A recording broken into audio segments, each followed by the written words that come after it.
Assalamualaikum warahmatullahi wabarakatuh.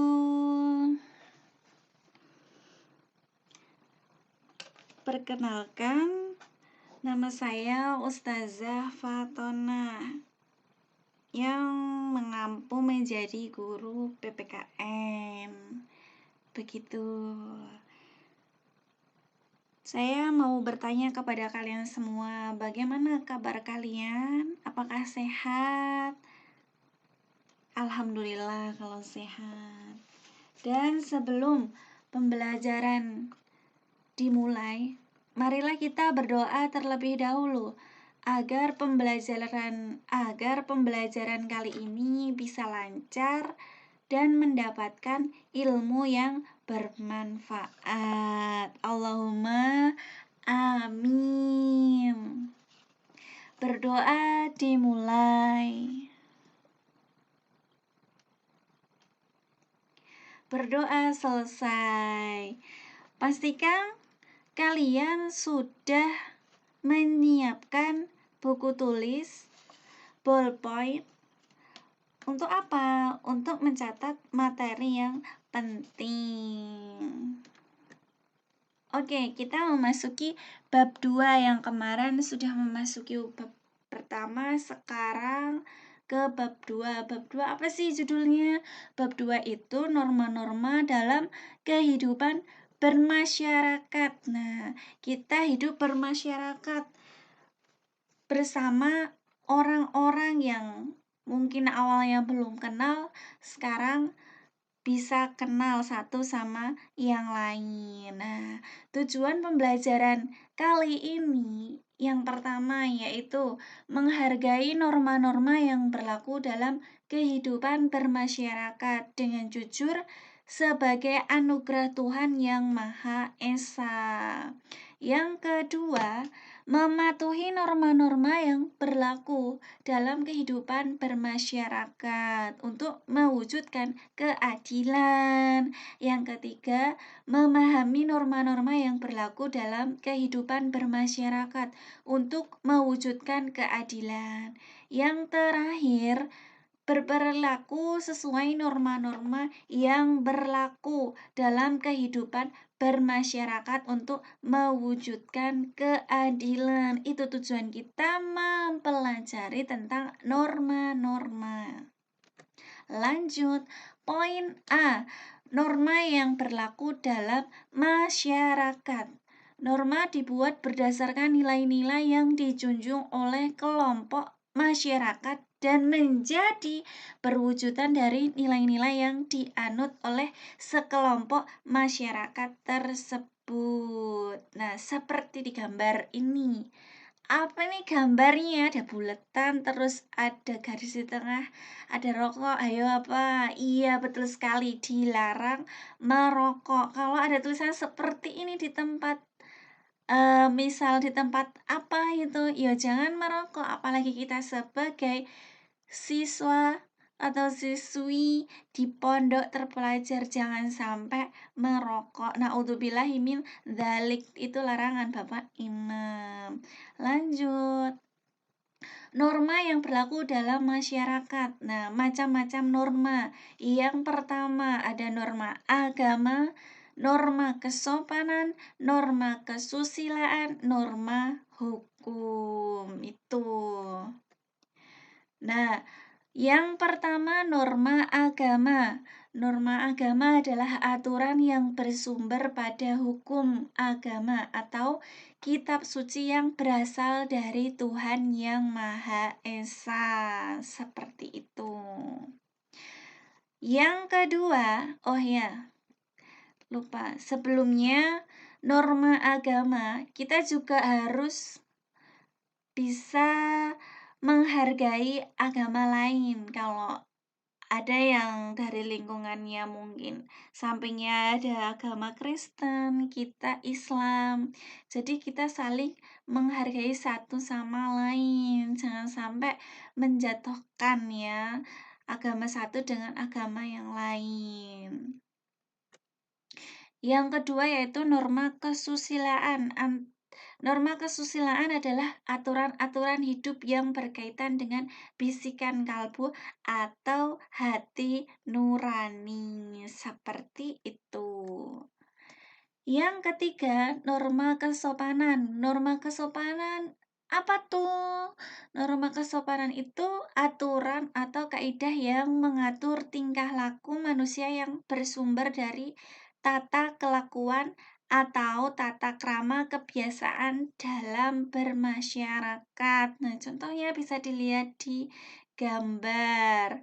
Ya, kita sebagai anak pondok kembali lagi harus punya sopan santun, tata krama, adab. Nah, padahal di situ di pondok juga diajari ada buku khusus tentang tata krama. Begitu. Yang terakhir norma hukum. Norma hukum itu apa? Norma hukum itu merupakan kaidah atau aturan yang mengatur tingkah laku manusia yang bersumber dari peraturan yang dibuat oleh pemerintah atau penguasa negara. Jadi tidak sembarang orang membuat peraturan tersebut. Hanya orang-orang tertentu, hanya pemerintah, hanya penguasa negara. Sekarang tingkatan norma. Tingkatan norma ada beberapa. Yang pertama, yang kedua, ketiga, 4, 5. Ada 5. Yang pertama cara, kedua kebiasaan, ketiga tata kelakuan, 4 adat istiadat, yang terakhir custom. Seperti itu. B. Arti penting norma dalam kehidupan bermasyarakat dan bernegara. Norma-norma yang berlaku dalam masyarakat adalah tuntunan masyarakat dalam menjalankan kehidupannya. Nah, apabila masyarakat menjalankan norma-norma tersebut dengan baik, akan tercipta kehidupan yang tertib, yang damai, aman, rukun, teratur, dan seimbang. Pentingnya norma dalam kehidupan masyarakat adalah sebagai berikut. Nah, pentingnya norma bisa digarisbawahi ini. Yang pertama, menciptakan kehidupan yang aman, tertib, selaras, serasi, dan seimbang.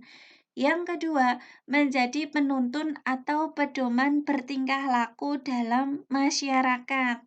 Yang ketiga, membentuk budi pekerti manusia yang baik.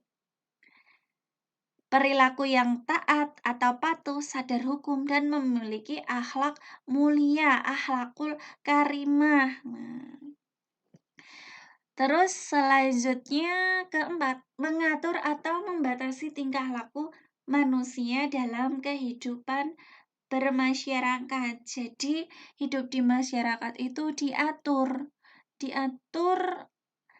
ada peraturan lingkungannya. Oh, nggak boleh merokok, nggak boleh seperti apa gitu. Jadi setiap lingkungan pasti ada peraturannya, pasti dibatasi. Yang terakhir adalah mewujudkan keadilan. Nah, itu di garis bawah ya, pentingnya norma dalam kehidupan bermasyarakat.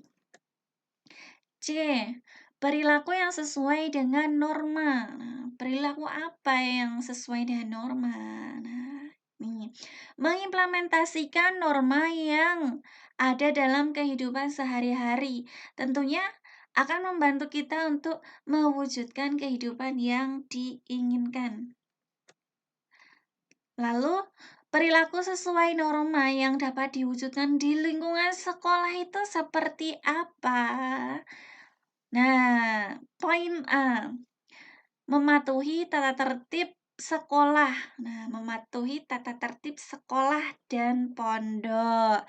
Berpakaian sesuai dengan peraturan sekolah. Kalau bajunya yang cewek harus dikeluarkan mungkin, jadi bisa dikeluarkan. Itu termasuk mematuhi tata tertib sekolah. B. Berdoa sebelum dan sesudah melakukan kegiatan belajar. C. Mendengarkan dan mematuhi perintah guru selama kegiatan belajar. D. Mencium tangan guru sebelum dan setelah pelajaran usai. Nah, mencium tangan ini maksudnya sesama mahramnya. Kalau bukan mahram, ya ampun. Jangan. Yang melaksanakan kewajiban piket membersihkan kelas. Ini nggak harus membersihkan piket kelas saja ya, termasuk kamar. Nah, itu kan ada piketnya, apalagi di pondok. Nah, itu digembleng tenanan, harus bisa mandiri. Yang F, mengerjakan ulangan dengan jujur. Dengan jujur ya, tidak mencontek. Seperti itu.